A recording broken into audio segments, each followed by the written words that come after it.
Salut les pirates, paix et fortune sur vous.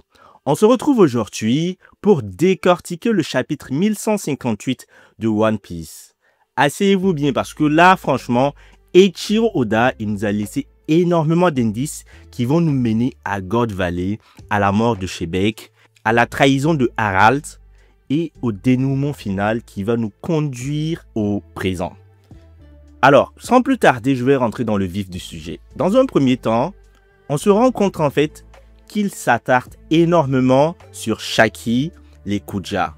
Ce qu'on peut constater depuis quelques chapitres, c'est qu'il y a un développement excessif. Pour moi, c'est pas excessif. En fait, il est en train de construire quelque chose. Je pense que Shaki aura un rôle majeur dans le futur, potentiellement à God Valley, parce que présentement, Shaki est prise comme le trésor de la ruche. Peut-être que c'est pas le trésor autour duquel le combat va se dérouler. Ce développement sur Shaki nous a permis en fait, en quelque sorte, de regrouper les grands pirates, que ce soit Roger, que ce soit aussi Shebeck, Barbe Blanche et autres. Et là, on a pu constater que Roger et Rox n'avaient pas d'animosité. C'était de la rivalité, mais je pense que c'était pas suffisant. Franchement, pour l'instant, il n'y a aucune raison de croire que Rox et Roger vont se battre jusqu'à la mort. Alors, dans ce chapitre, on découvre que Rox a un enfant. Est-ce Stitch ou un autre enfant qu'on n'a pas encore découvert, ou qui sait, peut-être Baggy, comme certains le disent. Alors moi, je pense que là, c'est un changement. Alors pour moi, c'est une nouvelle donnée qui est très intéressante. On voit qu'il y a un changement qui est en train de s'opérer du côté de Rox. Il y a une idée qui est en train de me taroter dans l'esprit. Est-ce que cet enfant ne serait pas à la source de la chute de Rox?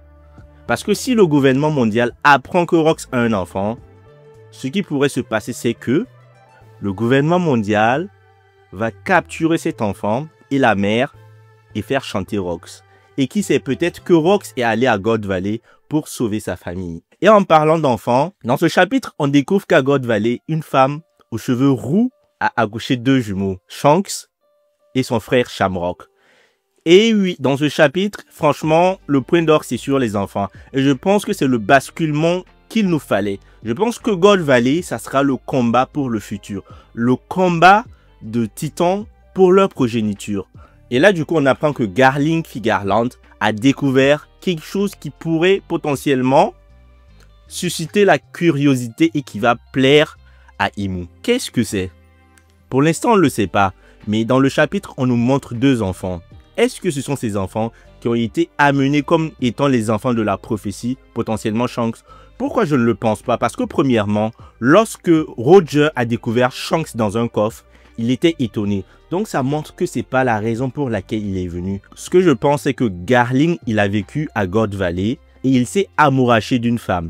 Et cette femme a eu des enfants, Shanks et Shamrock. Mais vu que Garling est un dragon céleste, il a voulu que l'île de God Valley puisse être affilié au gouvernement mondial. Malheureusement, le roi et ses sujets ont refusé. Derrière, Garling a voulu se venger. Il est fort à parier que la femme que Garling a enceintée s'est retournée contre Garling. C'est ce qui a amené le fait qu'il a voulu se venger. Dans un chapitre, franchement, ce qui m'a vraiment impressionné, c'est que, premièrement, Teach, qui est l'enfant de Rox, il a des pouvoirs spécifiques. Il ne dort pas. Et on sait que Rox n'a pas cette spécificité. Forcément, il l'a pris de sa maman. Du côté de Shanks et de Shamrock, les cheveux roux qu'ils ont, c'est de leur mère qu'ils ont hérité. Donc là, on se rend compte que Eiichiro Oda est en train de remettre en valeur les mères. Et ce qui fait un grand pirate ou un grand personnage, c'est le patrimoine qu'il hérite des deux. Et en parlant de patrimoine et de terreur, on a pu constater aussi qu'il y a un géant qui a retourné sa veste. Il s'agit d'Harald. Alors malheureusement, je ne le pensais pas, mais finalement Harald a décidé de retourner sa veste contre Rops. On va se poser la question, pourquoi il est arrivé à trahir son meilleur ami? Il faut voir le monde de One Piece comme notre monde réel. La majeure partie du temps, on voit les marines aider les gens. Faut pas oublier que les pirates en majorité font du mal. Le but même de la piraterie, c'est de dérober, c'est de tuer et c'est de s'enrichir de manière personnelle. Certes, il y a certains comme Rox et d'autres pirates comme Luffy qui font du bien. Mais je dirais qu'ils ne sont pas plus de 10% de pirates à faire du bien.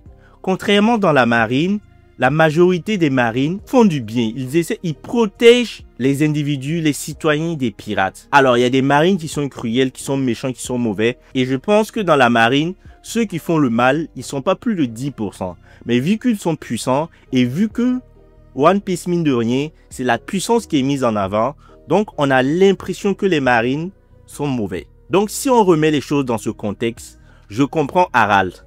Si on revient dans notre monde, imaginez, vous êtes dans un pays. Le chef de la police vient vous voir, ou le chef des armées. Si vous voulez que je protège votre famille, vous voulez que je protège votre terre natale, il va falloir faire un sacrifice. Mais il faut savoir que les géants ont subi une famine.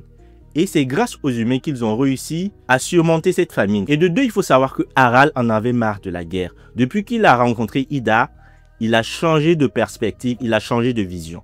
Il voulait construire le meilleur pour son pays. Mais sauf que ce qu'il ne sait pas, c'est que le gouvernement mondial est encore plus maléfique qu'il ne le pensait. Voilà. Et il va le découvrir à ses dépens. Du coup, dans ce chapitre, on assiste à la fin de l'amitié entre Rox et Harald. Et le narrateur nous dit qu'ils vont plus se rencontrer jusqu'à cet incident. Alors cet incident, c'est quoi? Pour moi, c'est potentiellement God Valley. Et c'est là que je vais théoriser ce qui va se passer sur God Valley. N'oubliez pas, dans la chambre fleurie, qu'est-ce que Rox a dit à Imu? Qu'il reviendra. Dès ce moment, Imu n'a pas pris les menaces à la légère. Imu a préparé un plan secret pour détruire et annihiler Rox. Donc, lorsqu'elle a su, ou lorsqu'il a su que Rox était à God Valley, soit Imu était déjà présent sur l'île, ou Imu est venu sur l'île.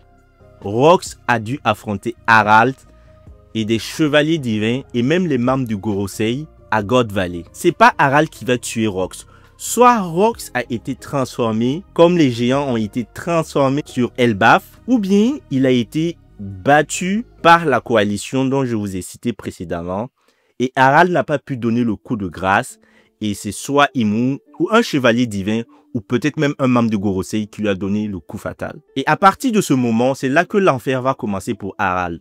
Parce qu'en réalité, le GM n'avait pas pour but de se rallier à Elbaf. En réalité, vu la puissance de Elbaf, le but du GM c'est de les asservir. Donc quand Rox est tombé, c'est là que Harald a vu le vrai visage de Imu. Ils l'ont forcé à se soumettre et je pense qu'il a même été transformé en démon. Et c'est là qu'il s'est souvenu des paroles de Rox.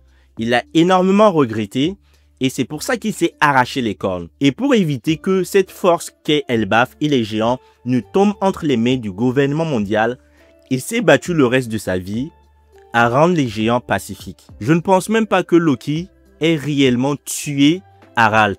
Peut-être il lui a apporté le coup de grâce. Parce que si Loki est plus puissant que Harald présentement, ça veut dire qu'il est plus puissant que Rox. Et je ne pense pas que Loki présentement, il ait suffisamment de force pour tuer un Harald transformé en démon. Donc les amis, voilà pour moi ce qui s'est réellement passé à God Valley et à Elbaf. Alors d'aucuns se diront pourquoi aujourd'hui Imu s'est senti obligé de transformer les géants en démons et ne l'avait pas fait avant.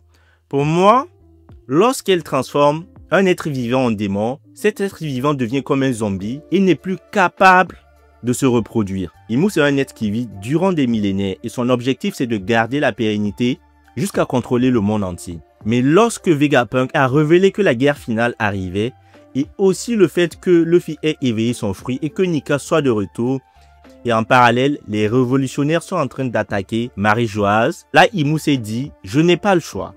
Quitte à aller et à détruire tous les géants, il me faut leur force, il me faut les asservir, un point final. Donc les amis, dites-moi ce que vous avez pensé de cette vidéo.